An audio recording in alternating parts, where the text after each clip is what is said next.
मध्य प्रदेश में मोहन सरकार के 2 साल पूरे हो चुके हैं और इसी को लेकर प्रेस वार्ता लगातार जारी है। चलिए सीधा रुख करेंगे। निश्चित रूप से मैं आगे के लिए दीपक जी को बताऊंगा कि वो आगे कार्रवाई करें। धन्यवाद माननीय मुख्यमंत्री जी।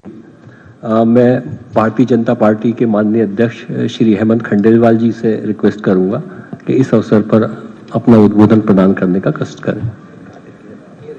आज सरकार के विकास और सेवा के 2 वर्ष इस अवसर पे आयोजित पत्रकार वार्ता में हम सबके आदरणीय हमारे लोकप्रिय मुख्यमंत्री मोहन जी, उप मुख्यमंत्री आदरणीय राजेंद्र जी, आदरणीय देवड़ा जी, नीरज जी, हमारे सीपीआर महोदय, आशीष जी और यहाँ उपस्थित सभी पत्रकार बंधुओं का मैं हार्दिक स्वागत और अभिनंदन करता हूं। आज का दिन हम सबके लिए बड़ा महत्वपूर्ण है क्योंकि मध्य प्रदेश में भाजपा की मोहन यादव सरकार के नेतृत्व में सरकार सफलतम 2 वर्ष पूरे कर रही है।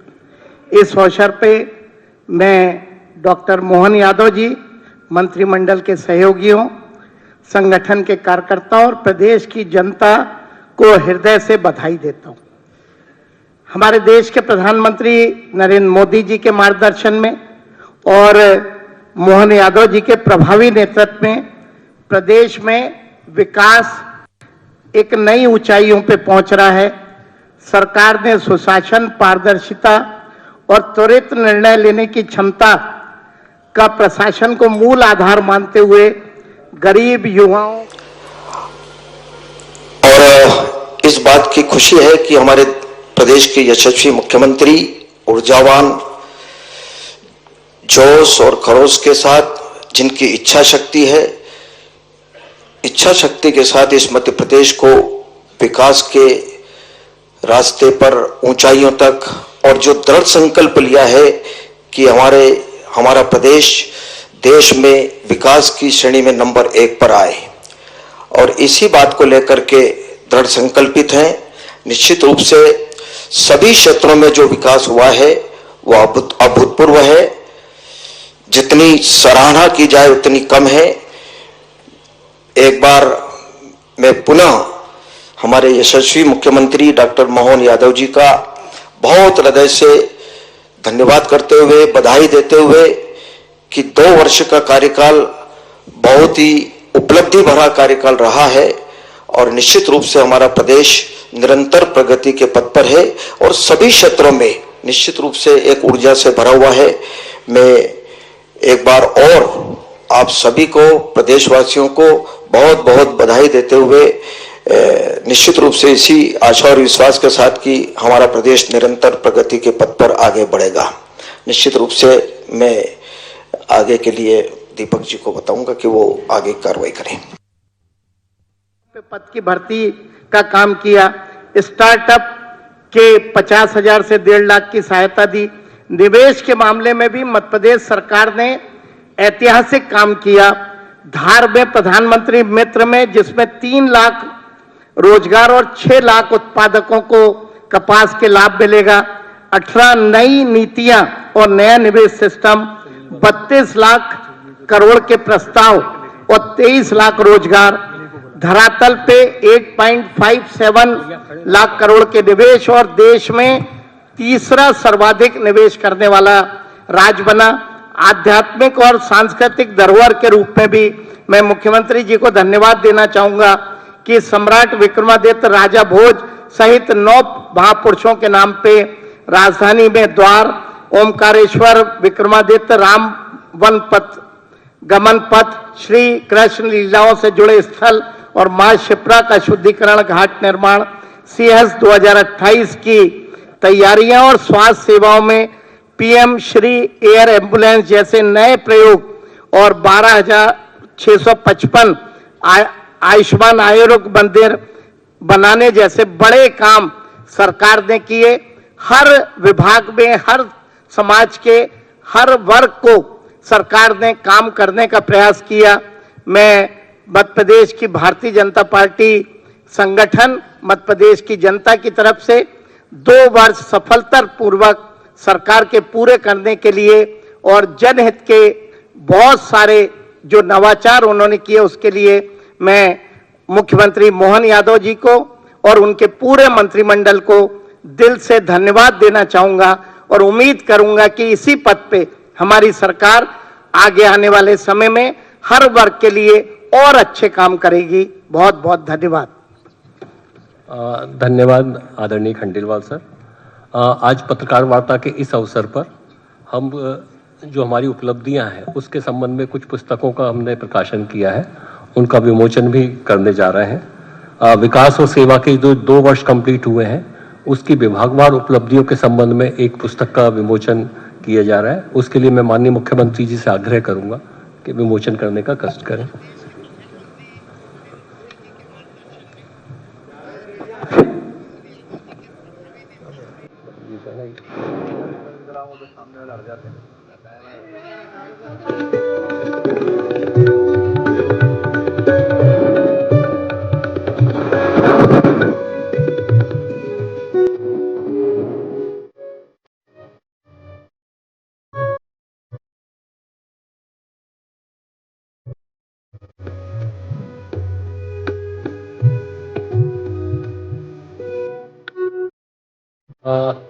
माननीय मुख्यमंत्री जी का आग्रह केवल प्रदेश स्तर तक सीमित नहीं है, जिला स्तर की भी जो उपलब्धियां हैं उनका भी हमने संकलन किया है। जिलों की विकास गाथा के नाम से एक पुस्तक का हम आपको समर्पित कर रहे हैं और इसके साथ ही ग्राउंड लेवल पर जो सफलता की कहानियां हैं उससे संबंधित पुस्तक भी विमोचित की जा रही, कृपया उसको लाने का भी कष्ट करें।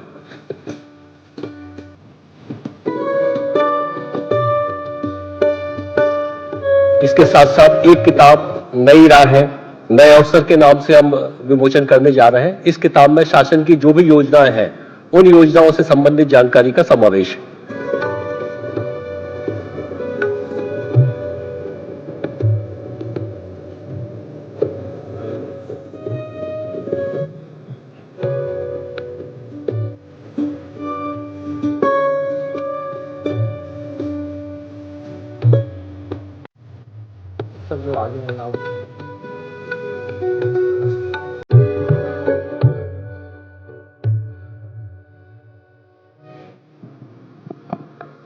बहुत बहुत धन्यवाद। अब मैं माननीय मुख्यमंत्री जी से रिक्वेस्ट करूंगा कि अपना उद्बोधन और प्रेजेंटेशन के माध्यम से उचित लगे तो आपको अवगत कराने का कष्ट करें। आप प्रेजेंटेशन लगा दीजिए, शिफ्ट कर दीजिए।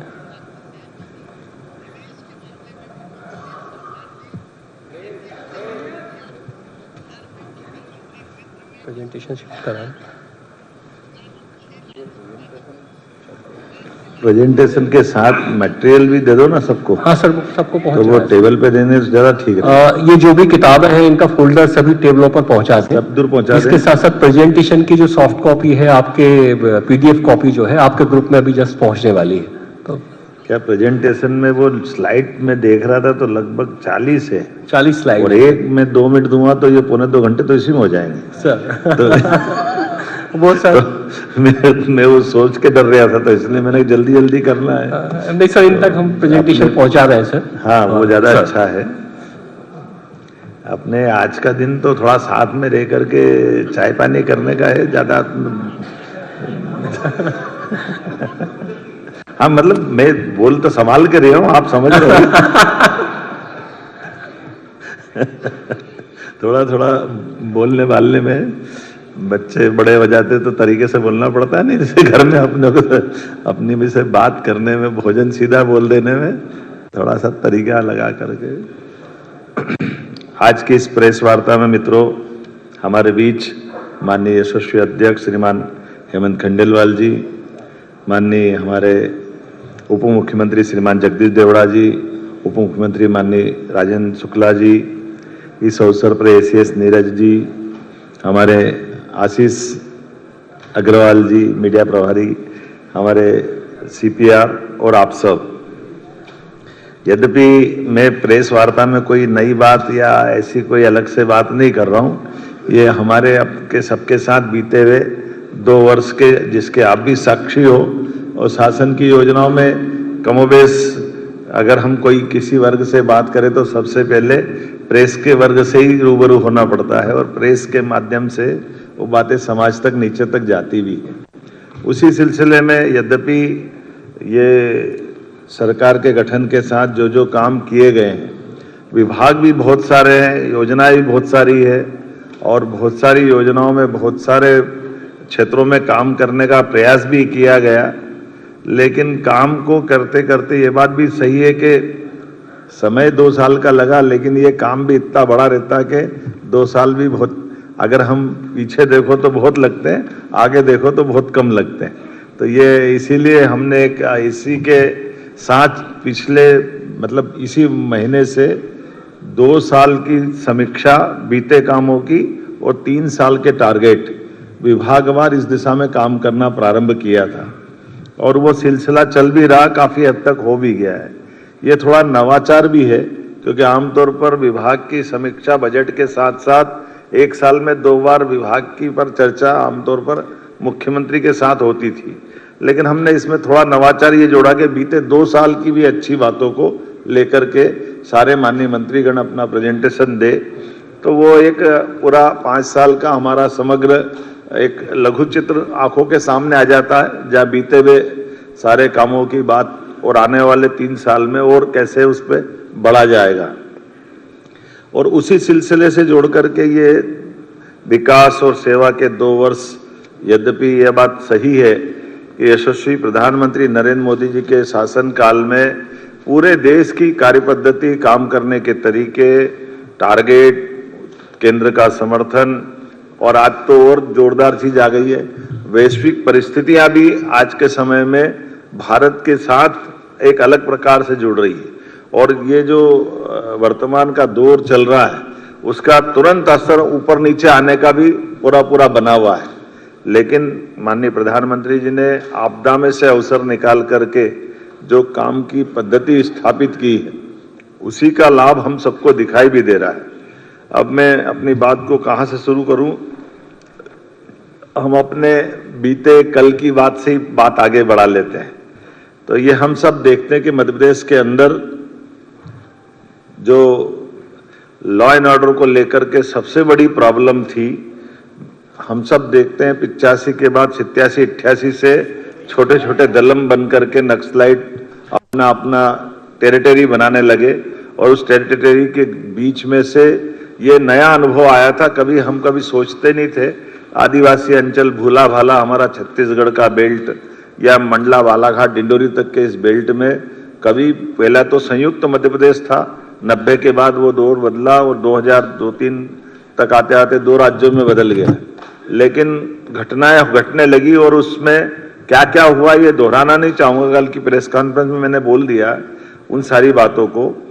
लेकिन 90 से पहली घटना सामने आती है, 88-89 से दल गठन होने लगे और बाद के घटनाक्रम में तो ये हुआ कि 17 पुलिसकर्मियों की 95 में एक तरह से हत्या होती है।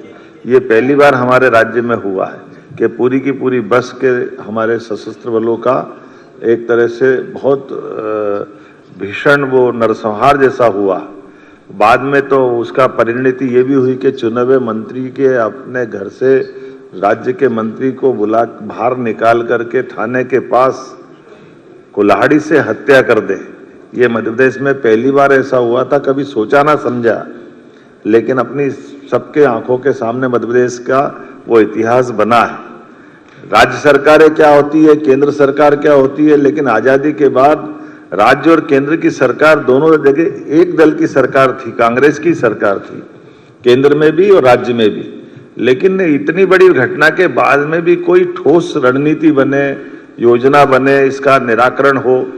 और उसका परिणाम क्या आया कि कई हमारे आदिवासी भाई बहन सहित कई शहरी को, कई राहगीर के किसी का हाथ कट गया, किसी का पैर काट दिया, किसी की बच्चे सहित पूरे परिवार को। समानांतर थाने चल रहे हैं, समानांतर कोर्ट चल रही, समानांतर सत्ता चल रही, मंत्रिमंडल का गठन नक्सलाइटों का अपना अलग चल रहा है। ये सब एक तरह से पूरे देश के साथ साथ मध्य प्रदेश के साथ में भी स्थापित हुआ। हमें गर्व है इस बात का कि माननीय प्रधानमंत्री ने तय किया और माननीय गृह मंत्री जी ने लगातार ध्यान दे करके, जो 35-36 साल पुरानी एक चुनौती थी 2-4 साल के समय में, और अब तो डेडलाइन डिसाइड की। सच में जब उनने डेडलाइन डिसाइड की कि मार्च 2026 तक नक्सल वाली मूवमेंट समाप्त कर देंगे, तो मैं भी थोड़ा चौंक गया था कि कहीं ऐसा तो नहीं। मैंने गृह मंत्री जी से निवेदन भी किया, हमने कहा नहीं, बिल्कुल चिंता मत करो, ये समय सीमा में हो जाएगा।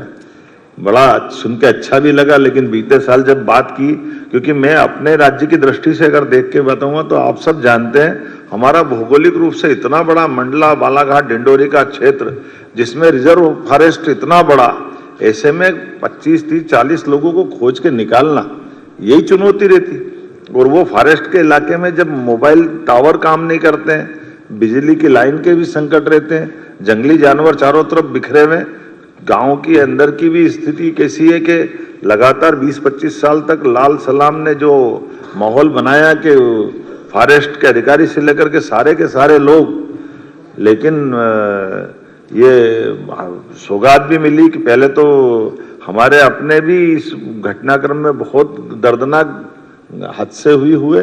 बीते साल जिस आशीष शर्मा को हमने प्रमोट करके टीआई बनाया, कुछ समय पहले उनकी बलिदान भी हुआ, ये दर्दनाक भी था। लेकिन मुझे इस बात की प्रसन्नता कि कुछ अच्छे पुलिस अफसर जिनने खुद ने मांगकर बालाघाट की ड्यूटी ली, मैं अपने आईपीएस अधिकारियों को बधाई देना चाहूँगा।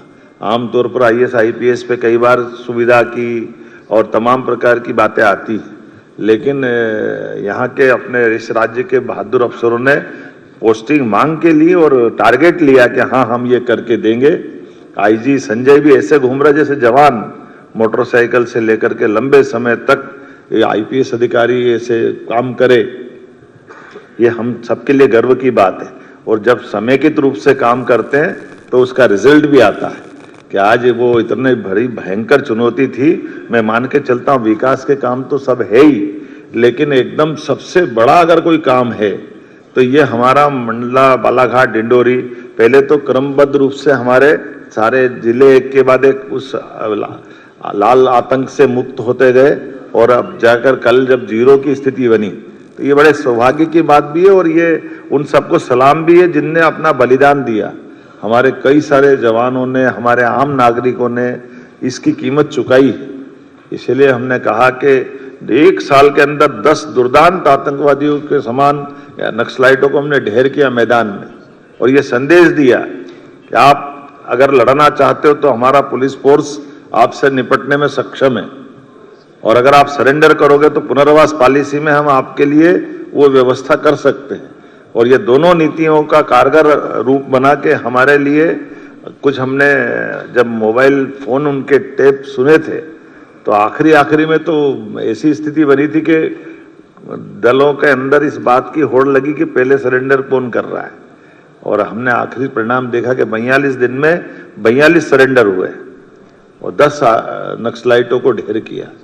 तो ये एक बहुत बड़ी चुनौती थी पुलिस के लिए और प्रशासन के लिए। अब ये अलग बात है कि अब हम वापस उस बालाघाट, मंडला, डिंडोरी के अंदर जिन भी कारणों से ये पनपा फैला था, हम उसको अंदर से उस तरह के तंत्र को भी मजबूत करें कि दोबारा ये सांप अपना फन नहीं फैला सके। मैं माननीय प्रधानमंत्री को धन्यवाद देना चाहूँगा, माननीय गृह मंत्री जी को भी, जिन्होंने हमारे मोबाइल नेटवर्क के टावर और तमाम प्रकार के इलेक्ट्रॉनिक संसाधन अच्छे से अच्छे कैसे स्थापित कर सकते हैं उसकी मदद भी की, उसका भी बड़ा लाभ मिला। हमको पुलिस की बटालियन भारत सरकार की भी मिली, और राज्यों के अंदर परस्पर कोई दल की सीमा नहीं। कई जगह आंध्र में हमारी सरकार है लेकिन तेलंगाना में नहीं है, तो कोई बात नहीं, कांग्रेस की सरकार हो, किसी और दल की सरकार हो, लेकिन समान रूप से नक्सलाइटों के खिलाफ जो मूवमेंट बनाया उसका बड़ा लाभ मिला। दूसरी बात करना चाहूँगा नदी जोड़ो अभियान की, ये भी बहुत बड़ा अभियान था, असंभव जैसा था। कभी अटल जी की बात याद करें कि बुंदेलखंड में केन बेतवा नदी जोड़ो अभियान की जब बात आई थी, वाकई ये ऐसा लग रहा था कि तो क्या होगा, भगवान जाने कैसे करेंगे। लेकिन केन बेतवा नदी जोड़ो का जो लाभ मिला बहुत तेज गति से, और अब तो रोज नए नए जिले जुड़ रहे हैं। नहीं तो हम इधर कभी सोचते नहीं थे कि भोपाल, इंदौर, उज्जैन, ये तो नर्मदा जी से जुड़ गए थे, लेकिन ये पर्वती कालीसिंध चंबल का कैचमेंट एरिया है। इधर नीमच मंदसौर चंबल तो वर्षों से थी, गांधी सागर डैम भी वर्षों से था, लेकिन नीमच मंदसौर में सिंचाई का रकबा का माननीय गृह मंत्री जी मौजूद है। हमारा पानी, हमारी नदी, हमारा कार्यक्षेत्र, लेकिन पीकेसी योजना से अब लाभ पूरा लेंगे। ये पीकेसी ने तो और एक नया दौर लिखा। माननीय प्रधानमंत्री जी ने जयपुर के अंदर भाषण में जिसको कोड किया श्रीमान नरेंद्र मोदी जी के शब्दों में, कि आज का ये जो पीकेसी पार्वती कालीसिंध चंबल योजना का शुभारंभ ये नए युग की सूत्रपात है। जब दो राज्यों के बीच सालों से झगड़े चलते हैं हाई कोर्ट, सुप्रीम कोर्ट में, और कई बार तो हिंसक घटनाएं हुई दक्षिण के राज्यों में, लेकिन परस्पर सौहार्दता के बलबूते पर राजस्थान में भी पानी पहुंचेगा, मध्य प्रदेश भी पानी लेगा, और हमारे इस क्षेत्र के अंदर पीने के पानी की, सिंचाई की, उद्योगों की रचनाओं को पानी के माध्यम से डेवलपमेंट करने की पूरी फ्रीडम मिल रही। तो ये नदी जोड़ो अभियान और एक सिलसिला चालू होता तो फिर कहाँ तक रुकता है। कितना अच्छा लगता है कि केवल राजस्थान नहीं, केवल उत्तर प्रदेश नहीं, महाराष्ट्र के साथ जोड़कर भी ताप्ती का पूरा ये एक नया प्रकार का वाटर रिचार्ज का पूरा प्रोजेक्ट बनाया, और 70,000 करोड़ ये सारे चीजों में भारत सरकार 10% केवल राज्यों के लिए लगाने की बात कर रही, 90% अदरवाइज अगर इतने बड़े प्रोजेक्ट हम कैसे खड़ा करेंगे। 1 लाख करोड़ की पीकेसी योजना तो 90,000 करोड़ भारत सरकार दे रही, 70,000 करोड़ की पार्वती कालीसिंध चंबल योजना, ऐसे 70,000 करोड़ की हमारी ताप्ती के साथ योजना बनी, जो हमारा बुरहानपुर के बाद खंडवा खरगोन के हिस्से से होते हुए इस पूरे नए वाटर रिचार्ज का पूरा एक नया प्रकार का बेसाल्ट हमारा पूरा काम आएगा। उसी के साथ मंदाकिनी चित्रकूट के अंदर केन बेतवा का फिर रिवाइज प्रोजेक्ट दिया, जिसके आधार पर हमारी चित्रकूट की धारा भी सरसब्ज होगी, चित्रकूट का धाम भी जगमगाएगा। ये पार्वती कालीसिंध चंबल योजना, और उसमें और नवाचार कैसे हुए, जल की रचनाओं पे भी जब ध्यान जाता तो आमतौर पर तीर्थ की रचना नदी माताओं के माध्यम से होती है। अकेले उज्जैन को देखें तो उज्जैन की क्षिप्रा नदी में 2 चुनौतियां हमको थी। सिमस तो 80 में भी हुआ, बाणु में भी हुआ, 2004 और 2016 में, लेकिन 80, बाणु और 2004 तक जब सिमस हुआ तो क्षिप्रा जी के जल में स्नान करने जो साधु संत सहित धार्मिक श्रद्धालु आए, उन्होंने गंभीर के पानी में स्नान किया। गंभीर क्षिप्रा जी से लगभग 20 किलोमीटर दूर से पानी लेके लिफ्ट करके आए और उसमें स्नान कराया। स्नान तो हुआ, कुंभ भी हुआ, सिंहस्थ भी हुआ, लेकिन मन में भाव कचोटता रहा कि ये अपन किस जल से स्नान करा रहे हैं। साधु संतों को तो मालूम नहीं, लेकिन हमको तो मालूम है। 2016 में हमने नर्मदा जी में स्नान कराया, तो ये बात सही है कि नर्मदा जी के टाइम क्षिप्रा लिंग की योजना में नर्मदा का मिलन हुआ, तो ये संदेश तो था। तो कई संतों ने मजाक में कहा भी कि अगर हमको यहाँ आके स्नान करना है उज्जैन में, तो फिर तो ओंकारेश्वर में ही कर लेना चाहिए, क्योंकि ये तो कुंभ सिंहस्थ तो उज्जैन में हो रहा है, जल तो आप नर्मदा जी का दे रहे हो। तो ये बात सही थी। मैं इस बात के लिए धन्यवाद देना चाहूँगा हमारे इरिगेशन डिपार्टमेंट के लोगों को, जिन्होंने इस चुनौती को लिया और हमने इस सिंहस्थ में क्षिप्रा जी के जल से स्नान करने का प्रबंधन कर लिया। चुनौती तो कई थी, मैं ये पढ़ी हुई लिखी हुई भाषा नहीं बोल रहा हूँ, ऐसे ही मुँह से ही बोल रहा हूँ। आपको ध्यान में आएगा कि हमने कहा कि भाई क्षिप्रा जी कोई बर्फ का ग्लेशियर नहीं है कि ऊपर से पानी बह के आ जाएगा। हमारे सामने चुनौती क्षिप्रा जी बरसात के पानी में जो धारा बनती है उससे पूरे साल काम चलाना पड़ता है। तो फिर योजना बनी कि इस बरसात के पानी के समय पानी को लिफ्ट करके एक बड़ा तालाब बनाए। तो बड़ा तालाब हमारा उज्जैन के पास बनाया, उसकी क्षमता इतनी बड़ी कि वो पूरे साल फिर प्रवाह के माध्यम से क्षिप्रा जी में जल पहुंचाएगा। तो ये लगभग 800 करोड़ की योजना बनी, जिसके आधार पर अब क्षिप्रा जी के जल से क्षिप्रा जी में लोग स्नान कर पाएंगे पूरे साल। लेकिन एक चुनौती और थी कि क्षिप्रा जी का जल तो शुद्ध कर देंगे, लेकिन हमारी जो भौगोलिक रचना ऐसी कि इंदौर का बढ़ता हुआ भौगोलिक एरिया, लेकिन उसकी ढलान तो उज्जैन की तरफ थी। तो नर्मदा जी का पानी हो या क्षिप्रा जी का हो या गंभीर का हो, वो सब हमारा, जिसको हम खान भी कहते हैं, कान भी कहते हैं, उस नदी के माध्यम से पूरा गंदा पानी, इंदौर का सीवर का पानी उज्जैन आ जाता है। तो ऐसे में चुनौती ये थी कि वो पानी को शुद्ध कैसे रखें। तो इस बार ये भी एक अच्छा प्रयोग मिला कि जब हम बड़ी नदियों को राज्य के बाहर भी जोड़ने का अगर हम बड़ा एक रिकॉर्ड बना रहे हैं, जब यूपी के साथ केन बेतवा का बना रहे हैं, पार्वती काली सिंध चंबल के साथ राजस्थान का, या ताप्ती के साथ महाराष्ट्र का, तो एक राज्य के अंदर भी 2 नदी जोड़ो अभियान चलना चाहिए। तो एक राज्य के अंदर गंभीर और खान नदी को जोड़ने का प्रोजेक्ट बना, जिसके कारण से उज्जैन से लगभग 15 किलोमीटर दूर पानी को शिफ्ट करके डाउन स्ट्रीम में गंभीर की, ऊपर गंभीर का डैम बनेगा, नीचे गंभीर का पानी सूखी नदी में जाएगा, तो वहां सिंचाई करके लोग उस पानी का किसान उपयोग करेंगे और ये गंदा पानी मिलने से छिपरा जी का रुकेगा। ये प्रोजेक्ट भी इसी के माध्यम से, मौका पड़ेगा तो पत्रकार साथियों आपको ले चल के दिखाएंगे कि अंडर डक्ट बन करके 50 किलोमीटर नीचे बड़ा ट्रक अंदर से चला जाए, इतनी बड़ी टनल बनाना, उस टनल में नदी की धारा, ऊपर लोग खेती कर रहे हैं, किसानी कर रहे हैं, ऊपर खेती नॉर्मल चल रही है, लेकिन नदी की धारा नीचे जा रही है। तो ये भी अपने राज्य के अंदर पहली बार ऐसा हुआ कि नदी से नदी जोड़ो अभियान में ये एकदम नीचे से ऊपर के बीच में, नीचे नदी का मूल स्रोत अलग, बीच में टनल अलग, ऊपर खेती चल रही है, तो 3 मंजिल पे काम हो रहा है। ये अपना एक नया प्रयोग, लेकिन इस पे भी हमारी सरकार ने काम किया है। ऐसे एक नहीं कई प्रयोग हमने और किए। उदाहरण के लिए आपने सबने देखा होगा, यही भोपाल में GIS नहीं होती थी, रीजनल इंडस्ट्री कॉन्क्लेव नहीं होती थी। उद्योग के मामले में एग्रीकल्चर ग्रोथ रेट तो हमारी बहुत अच्छी थी, लेकिन एग्रीकल्चर ग्रोथ रेट के अलावा भी हमारे राज्य के अंदर इंडस्ट्री जब तक नहीं आएगी तब तक हमारी ठोस अर्थव्यवस्था पे प्रश्न खड़ा होता था। और उस व्यवस्था पे विचार करने के बाद हमने निर्णय किया कि रीजनल इंडस्ट्री कॉन्क्लेव होना चाहिए। तो छोटे छोटे संभाग केंद्रों पर, मानता हूं ग्वालियर जबलपुर तो बड़े थे, भोपाल भी बड़ा था, लेकिन इंडस्ट्री कॉन्क्लेव पहली बार हुई। कई लोग आश्चर्य जब हम कर रहे थे कि बड़े बड़े उद्योगपति आकर के कहते ग्वालियर में हम पहली बार आए, जबलपुर पहली बार आए।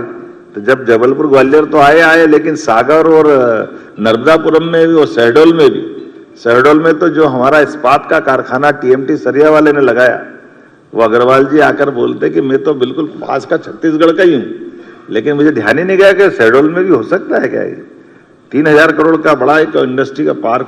ऐसे निवाड़ी जैसे जगह जिले में एक बड़ा इंडस्ट्री, अब निवाड़ी 1.5 विधानसभा का जिला, लेकिन निवाड़ी जैसे जिले में एक 3000 करोड़ का बड़ा कारखाना इस्पात का अगर वो लगता है तो ये हमको सबको प्रेरणा भी देता है, गर्व भी होता है।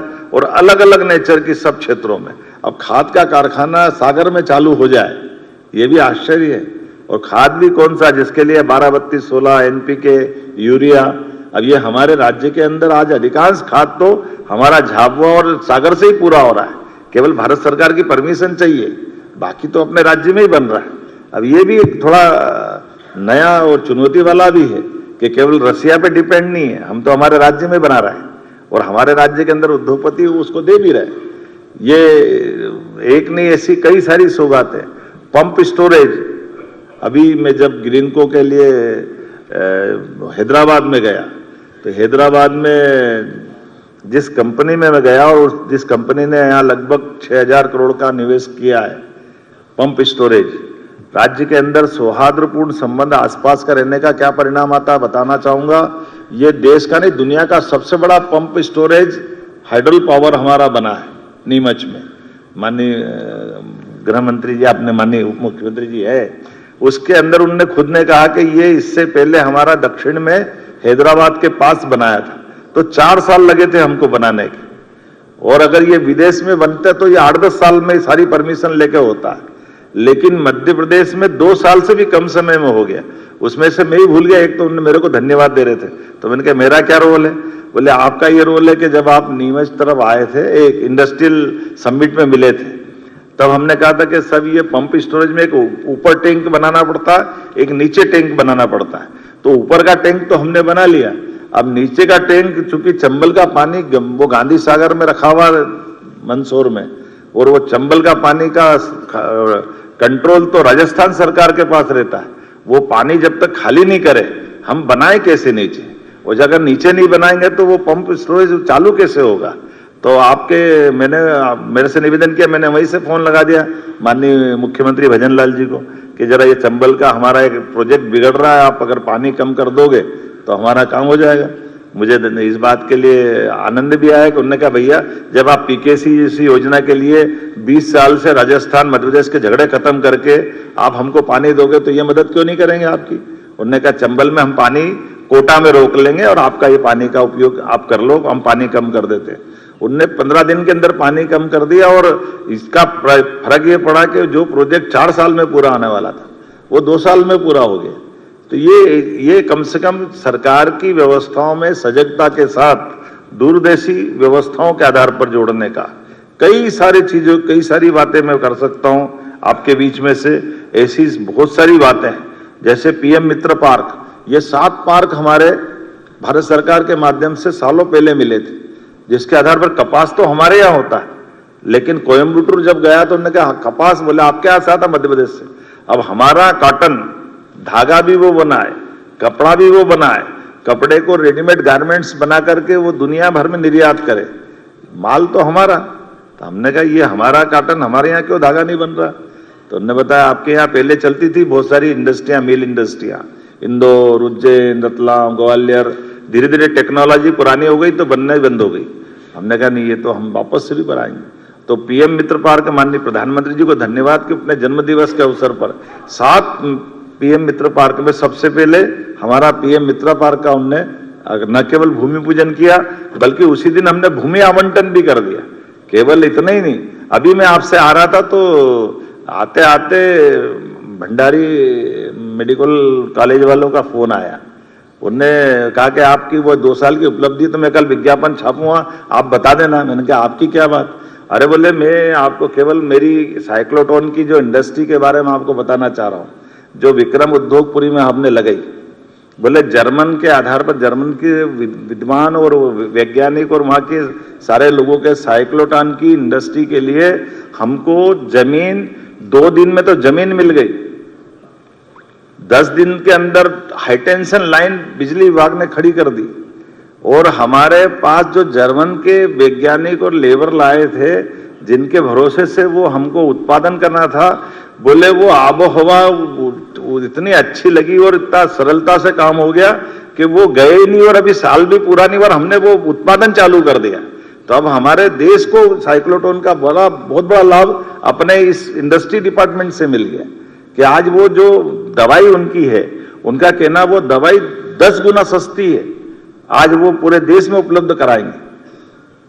उसकी अपनी एक शर्त रहती है कि वो 8 या 10 घंटे में उपयोग करे, इसीलिए वो अब देश में मध्य प्रदेश मध्य में है तो यहाँ से ट्रांसपोर्टेशन बहुत सरल पड़ेगा, अदरवाइज वो फिर खराब हो जाती।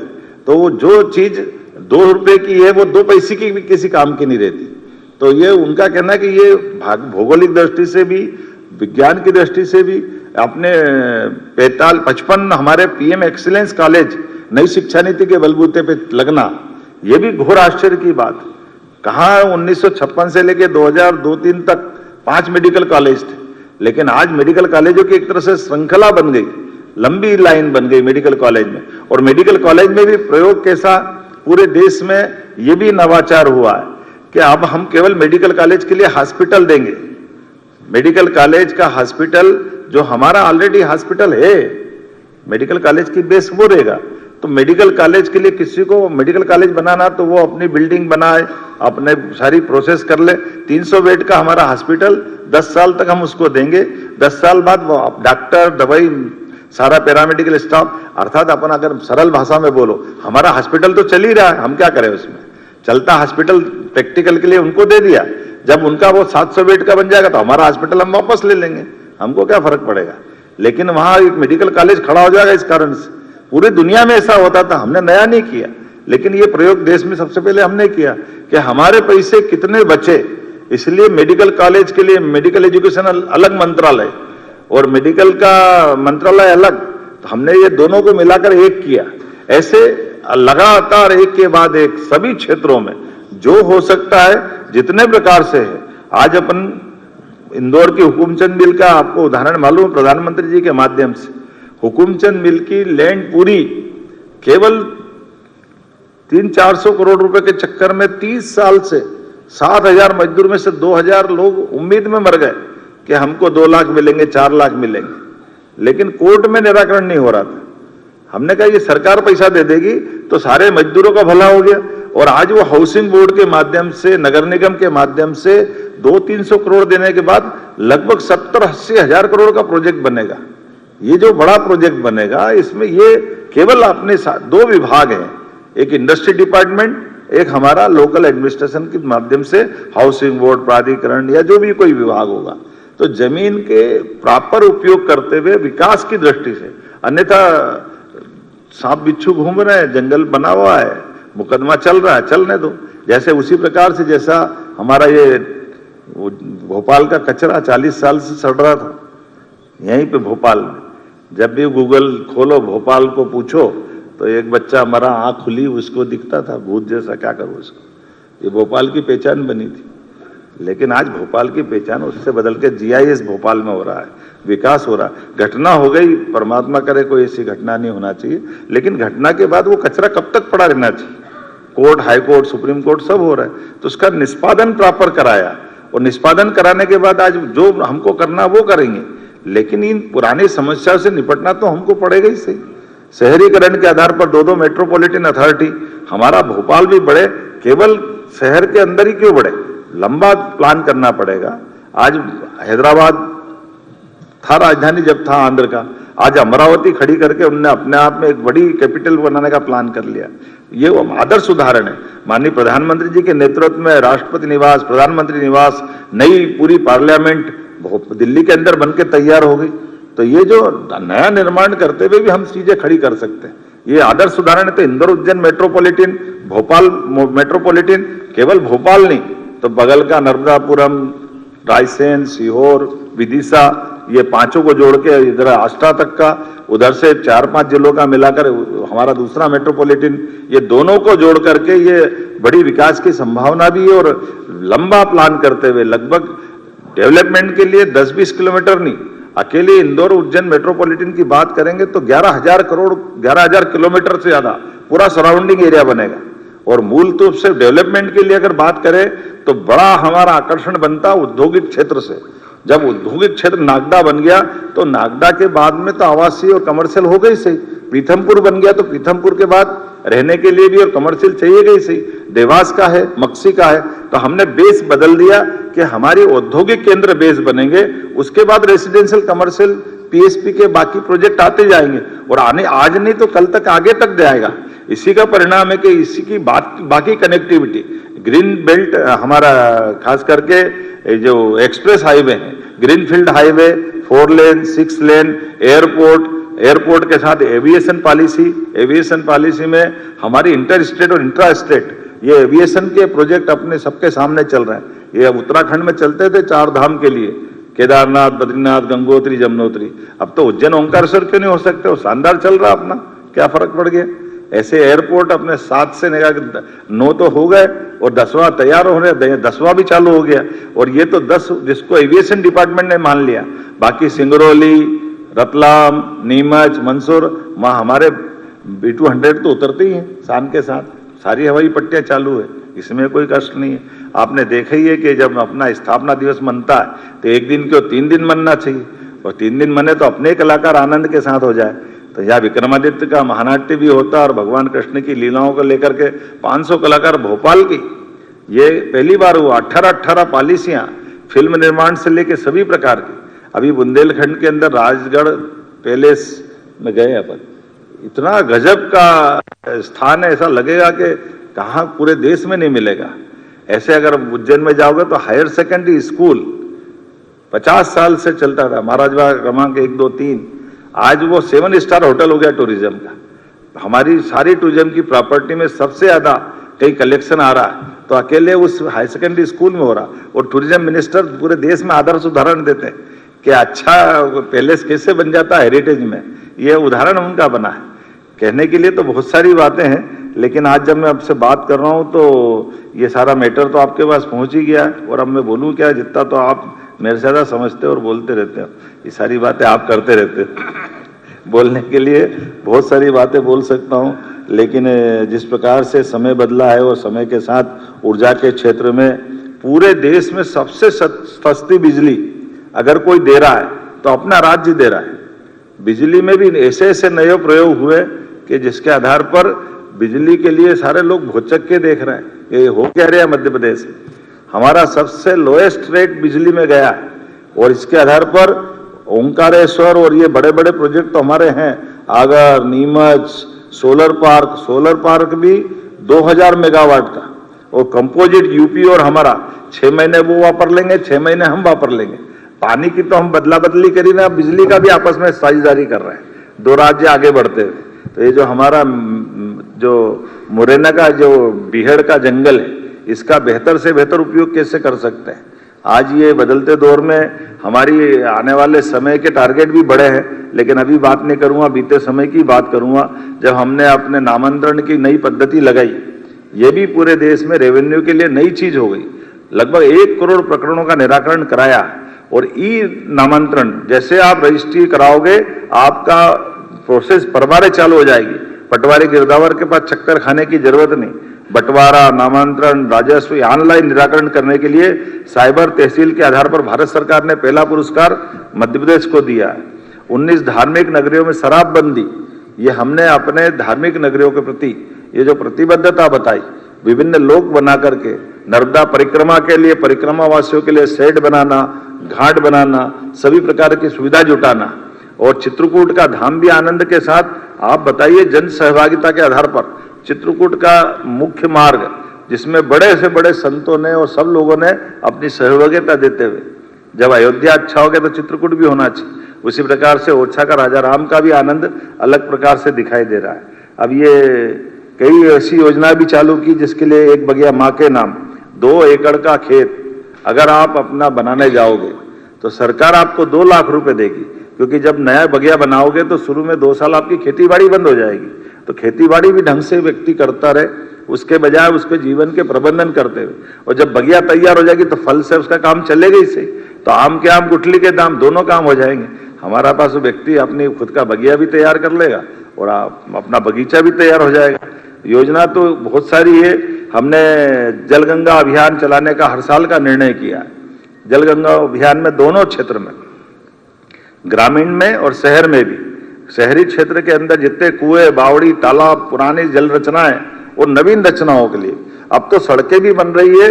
तो हमने सड़कों के किनारे जो मुरम खोदने के लिए या बाकी मिट्टी निकालने के लिए जो गड्ढे होते हैं, उसको भी जल रचना में बदलने के लिए पीडब्ल्यूडी मंत्री जी माननीय राकेश जी को धन्यवाद दूंगा। एक योजना बनी कि ये जितना पानी का हम अपना संचय कर सकते हैं उस सबको भी करते जाना है। उसी प्रकार से ग्रामीण अंचल में भी सभी पंचायतों के साथ ये जलगंगा अभियान के माध्यम से, नदियों का मायका है मध्य प्रदेश। अभी ध्यान में आया कि लगभग 250 के आसपास प्रदेश की नदियां हैं। उन नदियों के उद्गम से लगा करके उनकी जल रचनाएं कैसे चालू हो, उनका एक तरह से पुनर्जीवन का काम भी और संचयन का काम भी। जल रचनाओं के लिए छोटे छोटे स्टॉप डैम से लगा करके बड़े बड़े भी सब पे काम करके बूंद बूंद कैसे काम आए, उस दिशा में हमने काम करना प्रारंभ किया। स्कूलों की बात मैंने कर दी। गौ संरक्षण की तो अद्भुत योजना हमारे यहाँ चल रही है। गौ संरक्षण में भी देश में नंबर 1 का है। अभी मैं कल आंध्र में उतरा था, कर्नाटक सरकार के वहाँ के एक कारपोरेशन के चेयरमैन आए थे। उन्होंने कहा टेक्नोलॉजी तो आप हमारी ले गए, लेकिन आपके राज्य में बहुत बड़ा काम हो गया, मैं आना चाहता हूँ आपके मध्य प्रदेश। हमने कहा जरूर आओ। ये खास करके हमारा ये जो वेस्ट से एनर्जी बनाने वाले प्रोजेक्ट चल रहे हैं, और ये जो पराली जलाने वाले जो प्रोजेक्ट जगह जगह, तो इतना अच्छा प्रोजेक्ट चल रहा है कि हमारे यहाँ अब धान का हो, गेहूं का हो, ये जो वेस्ट जितना निकलता है उससे बिजली उत्पादन, गैस उत्पादन, इसके प्रोजेक्ट भी खड़े हो रहे हैं। और गौ संरक्षण को लेकर के घर घर दूध उत्पादन बढ़े, 9% से 20% के टारगेट पे हम चल रहे हैं। भारत सरकार के माध्यम से हमने गुजरात के उस अमूल वाले प्रोजेक्ट के साथ अपने ब्रांड सांची को बरकरार रखते हुए इस दिशा में आगे बढ़े कि 3 साल बाद 20% तक दूध उत्पादन करेंगे। गोमाता के लिए भी पर्याप्त रूप से हमारी योजनाओं में 25 गोमाता अगर लेके आएगा या दूध उत्पादन की इकाई खड़ी करेगा तो 10 लाख सरकार देगी। इसके आधार पर एक साथ 500% की प्रोग्रेस हुई पुरानी योजना के पालन करने में। जबरदस्त रूप से स्कोप आया और गौशालाएं भी बड़ी बड़ी बन गई। नगर निगम के अंदर ये खिड़क की कल्पना खत्म करते हुए हमने गौशालाओं के लिए संधारण के लिए भी 20 के बजाय 40 रुपए प्रति गौमाता और उससे बड़ी 20 अलग से गौशालाएं जो 5,000 से लेके 10,000 20,000 की गौ माता के साथ और पूरे देश के लोग आप आ रहे हैं उसमें, क्योंकि प्राकृतिक खाद से लेकर कई सारी संभावना है।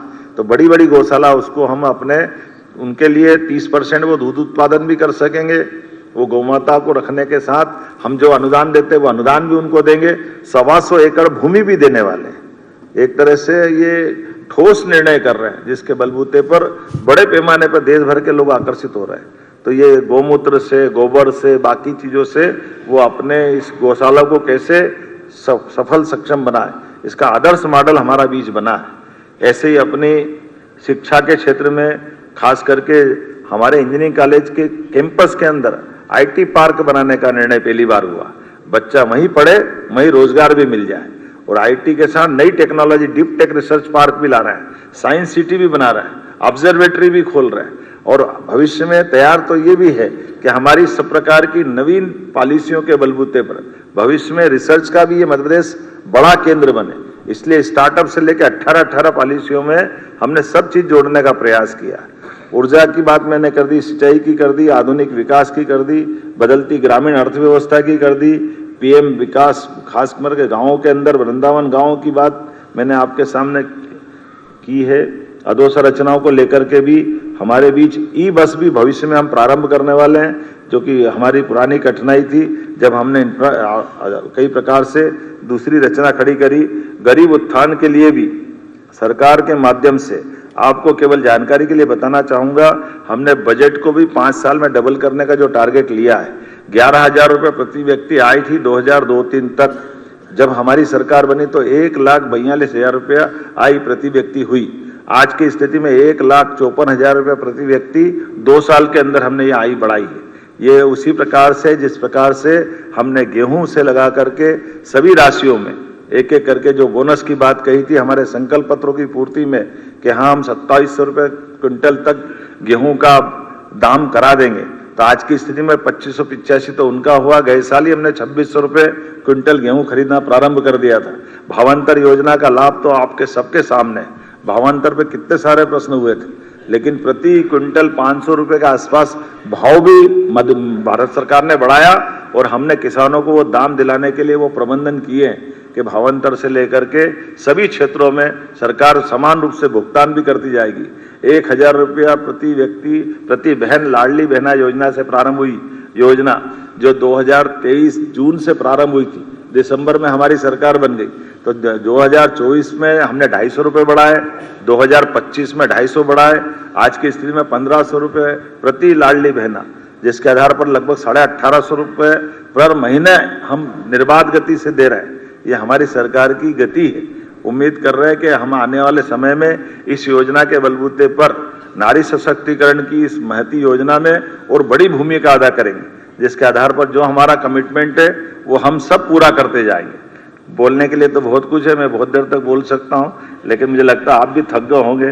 टूरिज्म के कई सारी चीजें ऐसी है, चाय पानी भी पिला नहीं रहो तो बहुत देर हो गई, जरा कुछ खिला पिलाओ भाई, जरा बात भी कर लें। ये तो अपनी कहानी तो चलती रहेगी। मुझे लगता है कि आपसे बात करूं, कभी मैं इधर देख रहा था, कभी इधर देख रहा था कि पत्रकार वार्ता भी चल रही है, पर हमारी चर्चा भी चल रही है। मैं आप सबका पुनः वंदन करता हूं, अभिनंदन करता हूं। और ये मैटर के अलावा भी कोई बातचीत होगी तो आपसे जरूर सुनेंगे। मुझे लगता है कि CPR साहब आपकी भूमिका चालू हो जाना चाहिए। Thank you sir, thank you very much sir. कुछ जो स्लिप्स आई हैं उसके आधार पर मैं आमंत्रित कर रहा हूँ। ये वरीयता या उसके हिसाब से नहीं है, जिस हिसाब से आया है उस हिसाब से मैं नाम लेता जा रहा हूँ। हरि भूमि से श्री हरि अग्रहरि जी, माइक पहुंचाइए। पीछे है पंकज जी, पीछे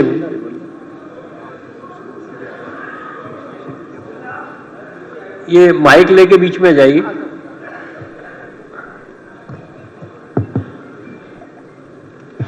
मेरा एक CM साहब से एक सवाल है कि आपने नक्सलियों के खिलाफ अभियान चला करके एक सफाया कर दिया, अब कौन सा सफाया करने वाले हैं या कौन सा अभियान चला? काय का चाहिए नहीं, करने के लिए तो बहुत कुछ है, कहने के लिए बहुत कुछ है। आप बताएं, आप अपने से बताएं तो ज्यादा अच्छा रहेगा। देखो, हम वहां पे जो विश्वास रुका हुआ था, विकास रुका हुआ था, उसका सफाया करेंगे और विकास का कारवा ले जाएंगे। Thank you. श्री गिरीश उपाध्याय, स्वदेश भोपाल। कहाँ है उपाध्याय जी? उधर है, हाथ खड़ा कर देना, पता ही नहीं चल रहा है इतनी भीड़ में। ये माइक और ले आइए भाई।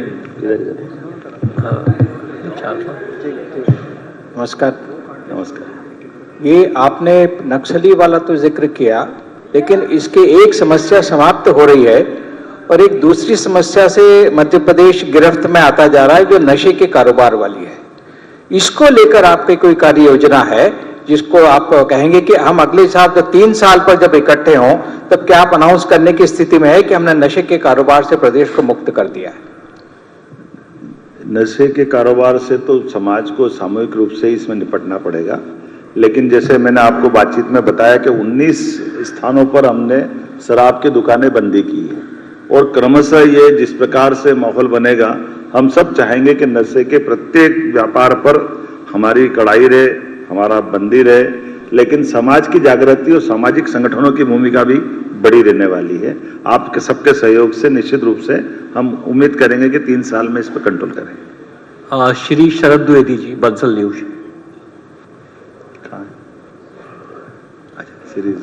शरद जी बोले, शरद जी बोले, शरद जी बोला मेरे ख्याल से सर। बधाई आपको मुख्यमंत्री जी, 2 वर्ष आपकी पूरी सरकार को।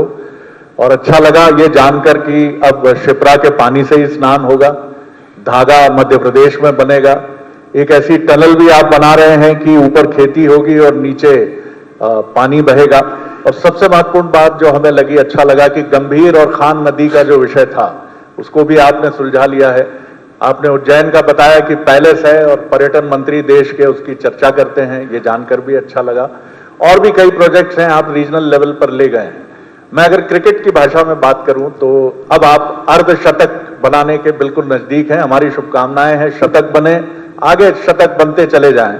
लेकिन अब इस दौरान अब आपको तेजी से रन बनाने हैं और अब आपका जो प्रायोरिटी सेक्टर है वो क्या एजुकेशन होगा, हेल्थ होगा, रोजगार एम्प्लॉयमेंट होगा, किस तरह से आगे बढ़ेंगे, प्राथमिकता क्षेत्र क्या होगा? धन्यवाद। माननीय शरद जी, आपका धन्यवाद। जैसा कि हमने अपनी प्रायोरिटी में बताया था कि हमने अपनी 2024 में बहनों के लिए वो वर्ष समर्पित किया, ये वर्ष उद्योग और रोजगार के लिए किया। तीसरा हमारा एग्रीकल्चर सेक्टर है। एग्रीकल्चर सेक्टर में हमारे वर्तमान में जो इतने भी प्रोजेक्ट चल रहे हैं वो युवाओं को रोजगार दिलाने के लिए, गरीब की गरीबी दूर करने के लिए। लेकिन एग्रीकल्चर में जितनी ग्रोथ रेट हमारी है, उस ग्रोथ रेट को मेंटेन करते करते जो वर्तमान में हमारा सिंचाई का रकबा, जैसे केवल जानकारी के लिए बताऊंगा कि हमारा ये जो सिंचाई का रकबा लगभग 42 लाख हेक्टेयर था, आज की स्थिति में हम इसको 54 लाख हेक्टेयर तक ले गए। लेकिन 5 साल में हम 100 लाख हेक्टेयर तक ले जाने वाले हैं।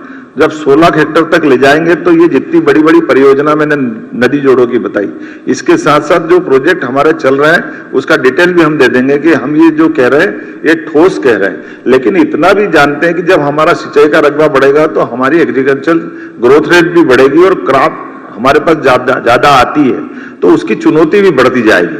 तो हमारी क्रॉप की प्रोसेसिंग यही हो जाए, हमारे किसानों को उसका दाम सही मिल जाए, उसमें कोई कठिनाई नहीं आए, इसीलिए इस दिशा में हम लगातार काम कर रहे हैं। और ये एक बड़ा टारगेट है, जब हम अपने किसानों की समृद्धि के लिए तीनों तरह से काम करेंगे, वो बागवानी के क्षेत्र में जाए, वो वार्षिक खेती उत्पादन में काम करे, सब्जी बाकी चीजों में, लेकिन मसाले की खेती भी करे, आयुर्वेदिक खेती भी करे। और उसी के साथ साथ जैसे मान लो ज्यादा प्याज आ जाए तो प्याज उसको फेंकना नहीं पड़े, तो इसलिए हम एरिया आइडेंटिफाई करके प्याज से पाउडर कैसे बनता है, लहसुन से पाउडर कैसे बनता है, तो उससे जुड़ी हुई इंडस्ट्रियों को जोड़ करके उसकी प्रत्येक क्रॉप का दाम भी सही मिले और कठिनाई नहीं आए, इस पे भी काम करें। लेकिन ये बात भी सही है कि केवल एग्रीकल्चर ग्रोथ रेट में ऑर्गेनिक का उपयोग जो होता है, रासायनिक खादों का, हम ये दुनिया के अंदर, मध्य प्रदेश खासकर देश के अंदर भी सबसे ज्यादा प्राकृतिक खेती कहीं होती है, जैविक खेती हो तो मध्य प्रदेश में होती है। तो हम इस पे भी समान रूप से काम कर रहे हैं कि प्राकृतिक खेती को भी प्रोत्साहन कैसे दें, उसकी जैविक खेती को प्रोत्साहन कैसे दें, इसके मार्केट कैसे डेवलप करें। और उसकी थोड़ी जांच का भी एक कमजोर पक्ष है कि वो बड़ा कठिन जाता है कि वो कह देता तो मानना पड़ता अपने को कि वो ऑर्गेनिक है, लेकिन उसकी नीचे तक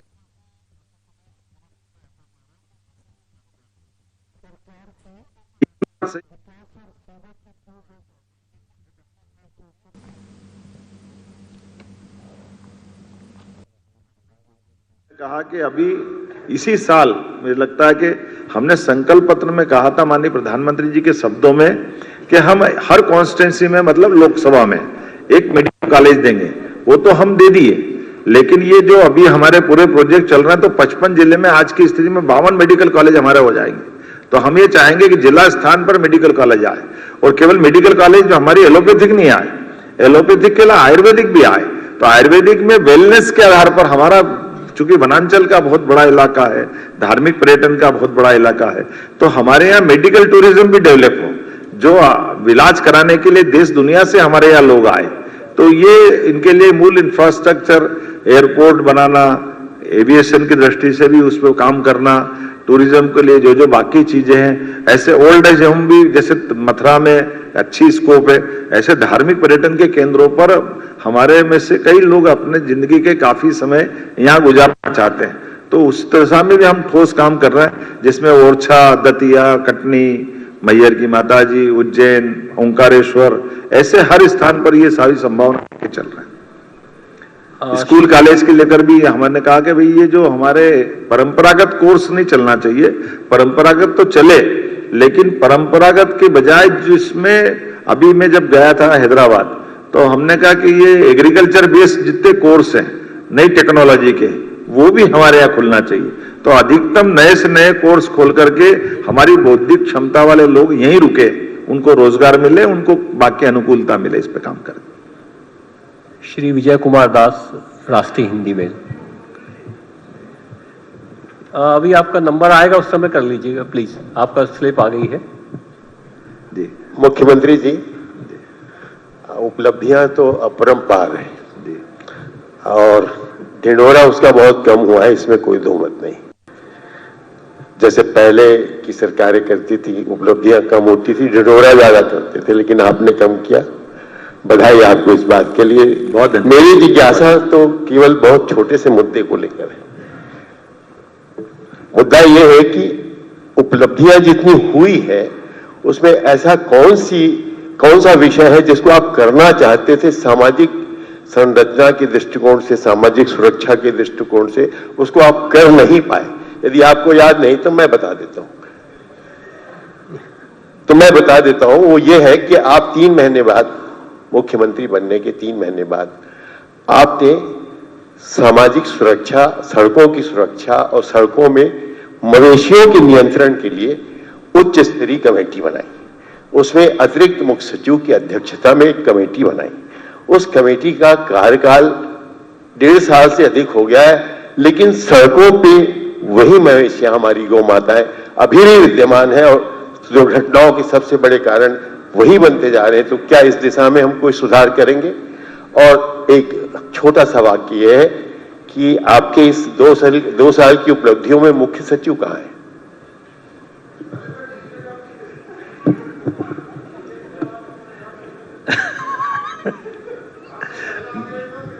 अरे ये अभी इधर तो जरा दास साहब का, तो मैं इस मामले में माननीय दास साहब को धन्यवाद भी देना चाहूंगा, लेकिन एक जानकारी देना चाहूंगा कि जैसे हमने कहा था कि सड़कों के ऊपर गौशाला, मरी खास करके जो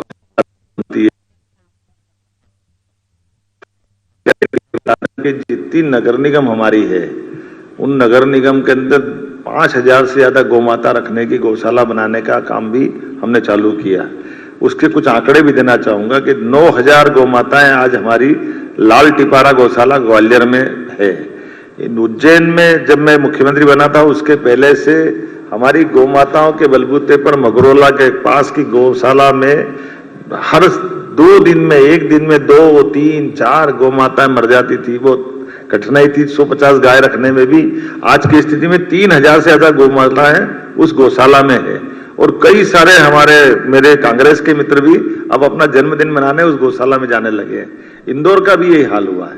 हमने एक काम इसमें बड़ा अच्छा बदलाव किया, आपने अच्छा प्रश्न किया कि आमतौर पर ये गौशालाएं जो बनती है तो गौशालाओं में केवल हम सरकारी अमला रख दें, पैसा दे दें तो उससे काम नहीं चलता है। उसको एक तो थोड़ा मानवीयता के आधार पर जो हमारा प्राचीन समय का समाज है उसके आधार पर तो हमने संतों को जोड़ा। तो अगर गौ माताएं जहां इकट्ठी है तो वो सब एक साथ होने के बजाय बीमार को अलग रखो, जो अच्छी है उनको अलग रखो, जो बच्चे हैं उनको अलग रखो, जो दूध देने वाले उनको अलग रखो, बीमार हो तो दवाई देने का इंतजाम हो जाए, फिर प्रॉपर खान पान की जो खुराक की चिंता कर लें, सफाई की चिंता कर लें। तो आधुनिक यंत्रों के माध्यम से केवल आपको बताना चाहूंगा 1000 गौ माता के भूसे और उनके साथ जो दाना पानी उनको खिलाते हैं केवल 2 व्यक्ति डाल के पूरा कर लेते हैं।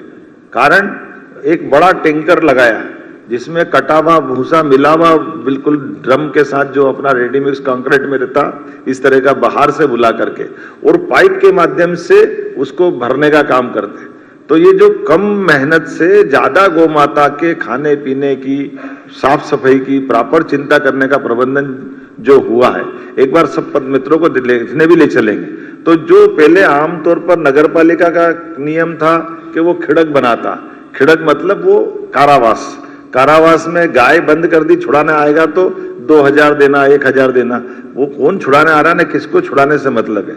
अपने घर में ये कठिनाई थी कि लोग रखते नहीं थे, सड़क पे छोड़ देते थे और सड़क पे छोड़ दिया तो वो आफत समझ के रखते थे, पैसा भी जाता था लेकिन कोई देखने वाला नहीं। तो हमने हर गौशाला के साथ संतों को जोड़ा है। तो संत 2 संत 3 संत वहां रह करके पूरी सेवा करने के माध्यम से तो ये गौशाला बिल्कुल एक आधुनिक रूप में आ गई। ये बात सही कि जैसे धीरे धीरे और बनती जाएगी तो जितनी भी सड़क पे हम उसको शिफ्ट करते जा रहे हैं, जितनी और जो जिनको वास्तव में क्या हो गया, अब तो ये हो गया कि पहले भोपाल से उज्जैन के बीच की बहुत सारी गौ माताएं इसी बरसात में थी। अब जब हमारी गाड़ी जाती पकड़ने तो घर वाले भी कहने लग गए कि नहीं हम तो हमारे घर ले जा रहा है, हमको पहले कोई पकड़ते ही नहीं था तो वो छोड़ देते थे और कई बार वो गौ माताओं से एक्सीडेंट होते थे। आज अंतर पड़ गया है और आने वाले समय हमने कहा कि आप अपने घर में भी रखो, बल्कि पंचायतों के अंदर तक भी हम 20 की जब 40 रुपया प्रति गौ माता का अनुदान देने लग गए तो लोगों को पुर भी जा गया, मतलब वो उनको खर्चा पुर रहा है कि भाई इसमें कोई परेशानी नहीं आएगी।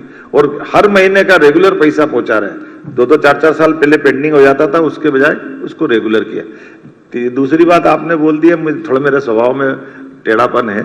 मैं कहता हूं कि भाई जरूरी थोड़ी कि मैं बैठूं वहां सीएस बैठे, सीएस वल्लभ भवन बैठे, जहां बैठना मैं बैठा हूं, चिंता मत करो, आगे देखो अपनी तो सारी। मैं थोड़ा सा क्यू को तोड़ रहा हूं और महिला पत्रकारों को मौका देने के उद्देश्य से भावना अपराजिता शुक्ला, नागपुर हितवाद। क्या नाम बताया? 3 नाम बताया, 1 बताया? भावना अपराजिता शुक्ला। बहुत बधाई सर। सब हेलो, हाँ जी, बहुत बधाई 2 साल पूरे होने के लिए। और आप इंदौर के प्रभारी मंत्री भी हैं, इंदौर आपके निकट भी है मालवा में, और वहां से एक मिनट ये संशोधन कर लो। एक मुख्यमंत्री अपने जिलों के कार्य विभाजन करता है ना, तो एक खाली रख लिया तो इंदौर खाली है, वहां का प्रभारी मंत्री नहीं हो, काम का बंटवारा करते ना, तो बंटवारा कर दिया तो वो छोड़ दिया। मेरे घर में 4 कमरे हैं, 3 में मैंने कोई व्यवस्था के आधार पर आय के लिए किराएदार रख दिए, तो 4था कमरा हमारा हो गया तो मैं किराएदार थोड़ी हो गया वहां पे। थोड़ा खाली रख लिया, उसको कोई चिंता मत करो। ये खाली काम के लिए है या वैसे खाली रखा गया है? ये मेरे को मालूम नहीं आप किस संदर्भ में पूछ रहे हैं। मैं मूल प्रश्न पे आती हूँ। माँ अहिल्याबाई की नगरी से बारे में पूछना चाहूंगी कि उन्होंने इंदौर को या मालवा को कहे, मध्य प्रदेश को कहे, काशी और देश के अन्य धार्मिक स्थलों से जोड़ा था। आपने सिंहस्थ के लिए बहुत अच्छी योजना आगे जो हमने देखी कि कहना क्लोज डक वाली जो चीज थी, जो प्रॉब्लम को सॉल्व कर रहे हैं, बहुत अच्छी बात है। तो उसी से संबंधित मेरा ये प्रश्न है कि देश के अन्य धार्मिक स्थलों में मध्य प्रदेश के लोग जब जाते हैं तो ठहरने की, और मेरे पत्रकार साथियों के ठहरने के लिए भी, क्या इस तरह की कोई योजना होगी देश के अन्य स्थलों पे, और नेटवर्क कनेक्टिंग को लेकर भी? आप मध्य प्रदेश के बाहर की कह रहे हैं? हाँ, मध्य प्रदेश के बाहर देश के अन्य धार्मिक स्थलों, मध्य प्रदेश की जनता जहां पे रुक सके, जिस तरह की मां अहिल्या ने एक परिपाटी शुरू की थी, उससे संबंधित है। हमने अहिल्या माता की जयंती मनाई, महेश्वर में मनाई, इंदौर में मनाई, और ये बात सही कि खासगीवाला ट्रस्ट की प्रॉपर्टियां पूरे देश में है। हमने उस पर अपना मेंबर भी बना दिया और उस ट्रस्ट से